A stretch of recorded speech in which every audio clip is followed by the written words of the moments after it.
অর্জুন যখন বলে ফেললেন যে আমি যুদ্ধ করব না, ভগবানের তখন বলার ছিল যে তোমার যেমন ইচ্ছা তেমনই করো, যথেচ্ছসি তথা কুরু।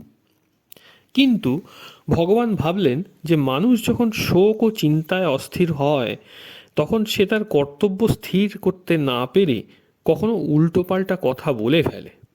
অর্জুনেরও সেই অবস্থা হয়েছে। সুতরাং ভগবানের হৃদয়ে অর্জুনের প্রতি অত্যধিক স্নেহ থাকায় কৃপার প্লাবন বয়ে গেল। কারণ ভগবান সাধকের উক্তির দিকে লক্ষ্য না করে তার ভাবের দিকে লক্ষ্য রাখেন। তাই ভগবান অর্জুনের আমি যুদ্ধ করব না কথাটির ওপর গুরুত্ব না দিয়ে উপদেশ দিতে শুরু করলেন। যে কেবল কথায় ভগবানের শরণাগত হয়, ভগবান তাকেও স্বীকার করে নেন।